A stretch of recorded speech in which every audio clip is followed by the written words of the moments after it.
টাকা এসেছে তো আপনার মোবাইলে টাকা, ফ্যামিলি কার্ডের টাকা। আলহামদুলিল্লাহ।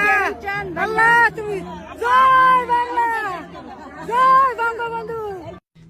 ফ্যামিলি কার্ড, যে কার্ডটা দিয়েছেন এবং সে কার্ডে টাকা পেয়ে তিনি জয় বাংলা জয় বঙ্গবন্ধু বলছেন। ঠিক আছে, ফ্যামিলি কার্ড পেয়েছে, ফ্যামিলি কার্ড দেওয়ার কথা ছিল, এটা তাদের কমিটমেন্টকে রক্ষা করেছে, এটার জন্য অশেষ ধন্যবাদ জানাই। কিন্তু আজকে যাদেরকে হত্যা করা হয়েছে, জীবন দিতে হয়েছে, পঙ্গুত্ব বরণ করেছে, তাদের বিনিময়ে যে রাষ্ট্র পেল, যে নির্বাচন পেল, দেশে আসার সুযোগ পেল, যারা আজকে সরকার গঠন করার সুযোগ পেল, আজকে তাদের জুলাই সনদ বাস্তবায়নের জন্য কি পদক্ষেপ নিয়েছেন? বাংলাদেশের মানুষকে শুধু বোকা বানিয়েছে। স্বাধীনতার ৫৬ বছরের মধ্যে বাংলাদেশের জনগণ ফুটবল হয়েছেন, আমরা ফুটবল হয়েছি। একবার বিএনপি লাত্তাইবে, একবার আওয়ামী লীগ লাত্তাইবে। লাত্তাইতে আমাদের বঙ্গোপসাগর ছাড়া আমাদের কোনো ই নেই। অথচ তারা এই লাত্তাইতে একটা ধোঁকাবাজিতে করে আজকে তারা বিদেশে গাড়ি, বাড়ি, নারী, অট্টালিকা, সুইস ব্যাংকে স্বর্ণ সব কিছুকে পাহাড় করে ফেলছে। দেশের সম্পদকে লুটে পুটে কে এদেশের ফোকলা বানিয়ে দিয়েছে। জনগণকে এটা চেয়েছিলেন? আজকে যারা যুদ্ধ করেছেন, ২৪-এর গণ অভ্যুত্থান করেছেন, আন্দোলন করেছেন, জীবন দিয়েছেন, নিজের জীবনকে বিলিয়েছেন, তাজা রক্তকে ঢেলে দিয়েছেন জমিনে, তারা কি এটাই চেয়েছিলেন? অথচ যেগুলো পক্ষপাতিত্ব করবে সেটা বাস্তবায়ন করতে হবে, যখনই যেটা নিজেদের বিপক্ষে যাবে সেটা বাস্তবায়ন করা যাবে না। এটা তো আইন হতে পারে না, এটা তো গণতন্ত্রের দেশ হতে পারে না, এটা তো মানবিক হতে পারে না, আর এইটা তো নির্বাচনের ইস্তেহার বা কমিটমেন্ট হতে পারে না। আপনি আজকে দিছেন না, কালকে দিবেন। আপনি আজকে কথা বললেন না, কালকে কথা তো শুনতে হবে, বলতে হবে। মানুষকে আপনি ধোঁকা দিচ্ছেন, আবার বলছেন যে জুলাই সনদের কথা বলে নির্বাচনটা করেছি, নির্বাচনে আসার জন্য এই কথাগুলো বলেছি। এগুলো কোনো কথা হলো? এটা মানুষের প্রতারণার কথা, মানুষকে ব্যথা দেওয়ার কথা, মানুষকে দুঃখ দেওয়ার কথা, মানুষকে অবজ্ঞা করার কথা, এবং এদেশের জনগণকে ফুটবল বানিয়ে আজকে তাদেরকে নির্যাতনের দিকে ঠেলে দেওয়া, এটাই হচ্ছে তাদের অবস্থান। আজকে মানুষ যতই যাই করুক না কেন, মানুষকে কিন্তু ধরা দিতে হবে।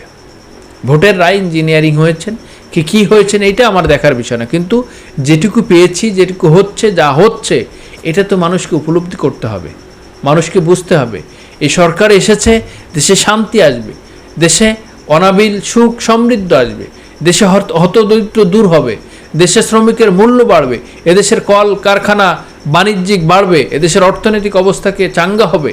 কিন্তু সেটা না হয়ে আজকে দেখছি সেটাকে ব্যর্থই ঘটছে, সেটাকে বিপত্তি ঘটছে। আজকে যারা ঋণ খেলাপি তারা আজকে গভর্নর হচ্ছে, আজকে যারা ঋণ খেলাপি তারা আজকে দেশের প্রধানমন্ত্রী হচ্ছে, আজকে যারা ঋণ খেলাপি তারা আজকে দেশের মন্ত্রী লেভেলে যাচ্ছে। অথচ যারা নির্বাচনে পাশ করার পরে আওয়ামী লীগ নেতাকর্মীদের জন্য মিষ্টি দোকান খালি হয়ে গেছে, জেলখানায় মিষ্টি বিতরণ হয়েছে।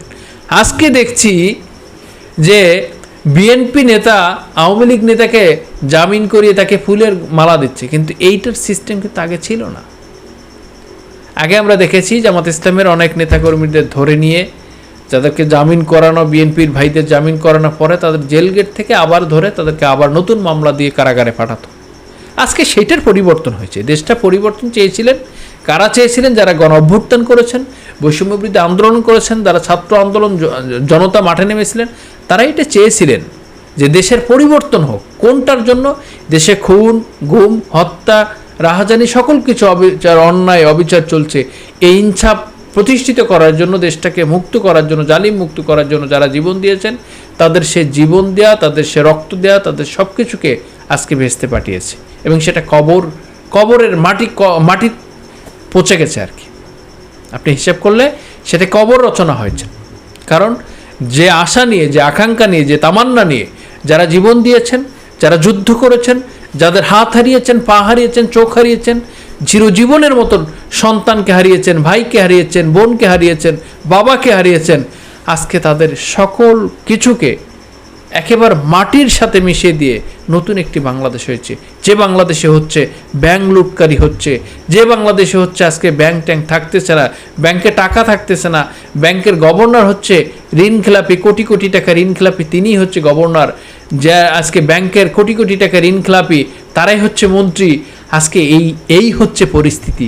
আজকে যারা ছাইকো, যাদের মস্তিষ্ক ঠিক নেই, তারা হচ্ছে মন্ত্রী।